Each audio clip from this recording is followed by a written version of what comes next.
Love heals you. Have you ever heard that? And it's true. It's your heart, your connection, your higher self healing you. And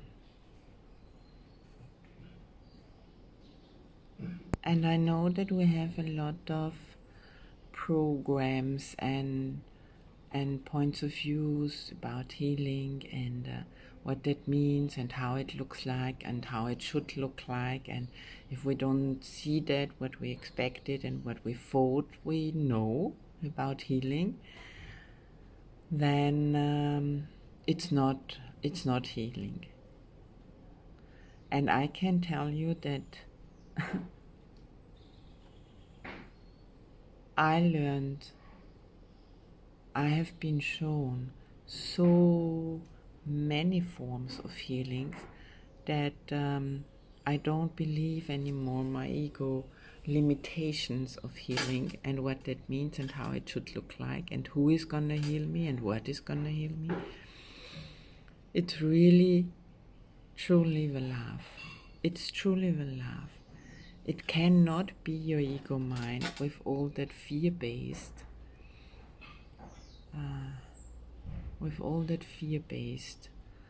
wanting to heal the fear-based symptoms. So that's not gonna help really. But your heart and your love and the love of God, the unconditional love of God, of your highest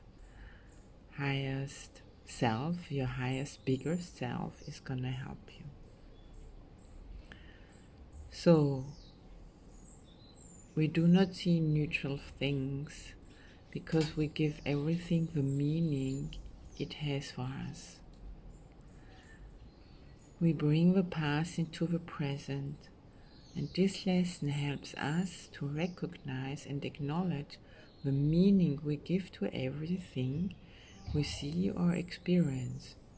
What we see comes from our mind, and from there we must do the job. Our own image is always first. So,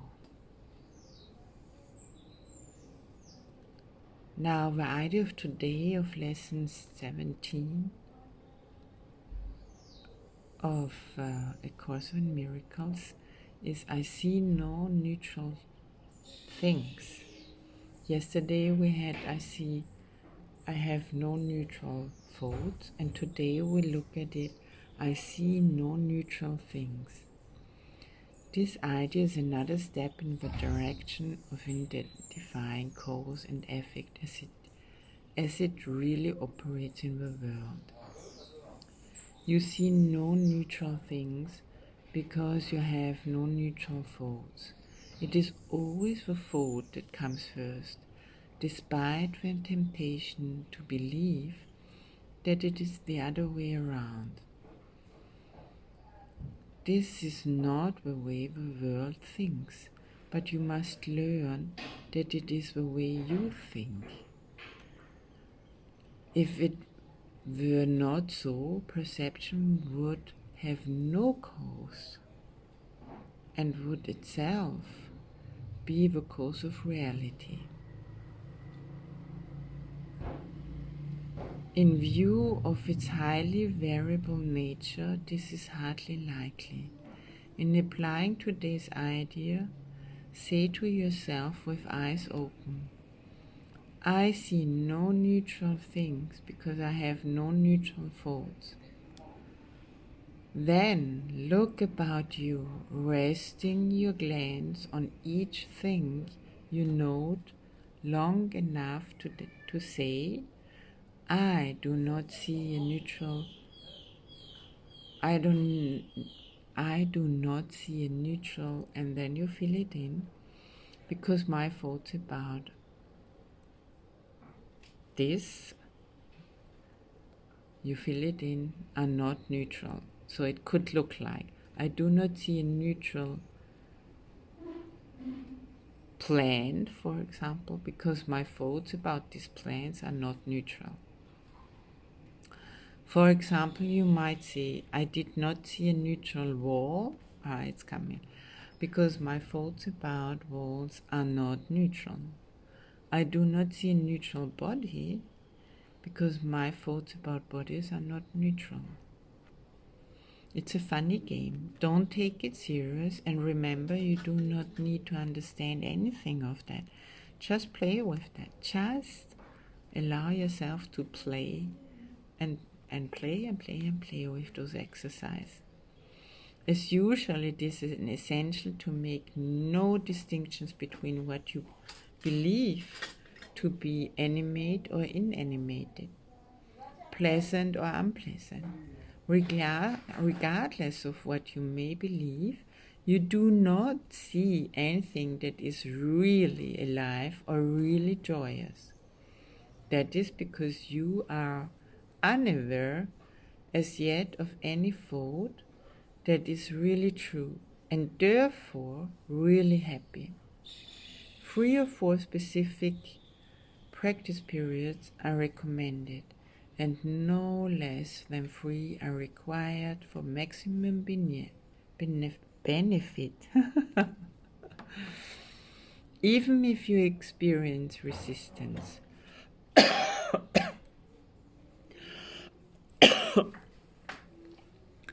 However, if you do, the length of the practice period may be reduced to less than the minute or so that is otherwise recommended. And when you experience resistance, you can also say yes to your resistance, embrace your resistance from your heart, allow it and acknowledge it, and be a total yes with that. I know that very often when we feel resistance, we go with resistance to the resistance. Our ego mind is so crazy. So that's not very helpful. So I suggest, if you find resistance, you bring your head, your thoughts into your heart. You breathe into your heart. You feel it in your heart. You embrace it there. You bring love to it. You say yes to the resistance, acknowledging it, and also knowing that even if it feels real, that it's a lie from your ego mind, a projections, a film projections, fear-based, that's all. So, and then see what's happening with those thoughts. So that's a very amazing tool, which of course you can always take with any thoughts, feelings, emotions. And when you keep on really breathing into your heart and truly being present with it and allowing it, for me this exercise is really like you have a fearful child coming your way, and you are just present with this child. You're just acknowledging there is something going on. You don't go into that, you're just totally present and bring love, embracing the situation, how it looks like, being present and being there. That's all what is required for children, but also for your thoughts, feelings, emotions. So and if you have any questions or anything what you want to tell me or comment, please do so. I love to read what's going on in your world with those tools. Do all the tools more from your heart than wanting to do something from your head. Mainly, our head sometimes tells us we need to change that. And then the head wants to fix it. But actually it's about letting go of all that and letting unfold the change in you. That's so much more easy, and it brings you truly back home. Truly back home. To where you belong to and to what you truly are, to your true nature. So I wish you a good experience and choose love and let go of the temptation of your ego films and foods. Sending you big hugs and lots of love, and a wonderful day for you. Bye for now.